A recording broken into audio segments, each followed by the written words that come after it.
ರಸ್ತೆ ಬೇಕಾ ಅಂತ ರಾಯರೆಡ್ಡಿ ಹೇಳಿದ್ರು. ರಾಯರೆಡ್ಡಿ ಹೇಳಿಕೆಗೆ ಚಲುವರಾಯಸ್ವಾಮಿ ಪ್ರತಿಕ್ರಿಯೆ ಕೊಟ್ಟಿದ್ರು. ಗ್ಯಾರಂಟಿನೂ ಆಗತ್ತೆ, ರಸ್ತೆನೂ ಆಗತ್ತೆ, ಅದ್ಯಾಕೆ ಅವರು ಮಾತಾಡಿದ್ದಾರೋ ಗೊತ್ತಿಲ್ಲ.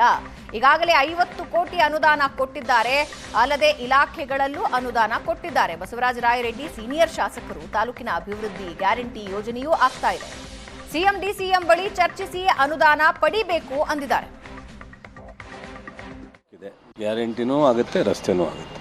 ನನಗೆ ಅದು ಯಾಕೆ ಹೇಳಿದ್ರು, ನಾನು ಅದು ಯಾಕೆ ಹೇಳಿದಾರೋ ಗೊತ್ತಿಲ್ಲ. ಈಗಲೂ ಮೊನ್ನೆ ಪ್ರತಿಯೊಬ್ಬ MLAಗೂ 50 ಕೋಟಿ ಕೊಟ್ಟಿದ್ದಾರೆ. ಅದಲ್ಲದೆ ಇಲಾಖೆನಲ್ಲಿ ಏನಾಗುತ್ತೆ ಅದನ್ನು ಕೊಟ್ಟಿದ್ದಾರೆ. RDPR ಅಲ್ಲಿ 38 ಕಿಲೋಮೀಟ್ರ್ ಕೊಟ್ಟಿದ್ದಾರೆ. PWDನಲ್ಲೂ ಆ್ಯಕ್ಷನ್ ಪ್ಲ್ಯಾನಲ್ಲಿ ಸೇರುತ್ತೆ. ನನಗೆ ಗೊತ್ತಿಲ್ಲ ಸೀನಿಯರ್ MLA ಇದ್ದಾರೆ ಅವರು ಯಾಕೆ ಹೇಳಿದ್ರು ಅಂತ. ನಾನು ನಾನು ಏನೇ ಮಂತ್ರಿ ಆದರೂ ನನಗೂ ಒಂದು ತಾಲೂಕಿದೆ, ನಾನು ಅಲ್ಲಿ MLA ಇದ್ದೀನಿ.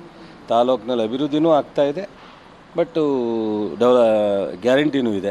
ಬಟ್ ಫೈನಲಿ ಅವರವ್ರ MLAಗಳಿಗೆ ಈ CM ಹತ್ರ DCM ಹತ್ರ ಮಾತಾಡ್ಕೊಂಡು ಮಾಡಲಿಕ್ಕೆ ಅವಕಾಶ ಇದೆ.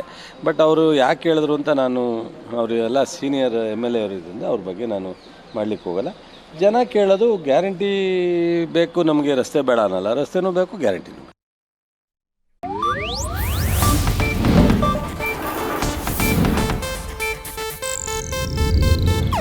ಇದು ಏಷ್ಯಾನೆಟ್ ನ್ಯೂಸ್ ನೆಟ್ವರ್ಕ್ ಪ್ರಸ್ತುತಿ.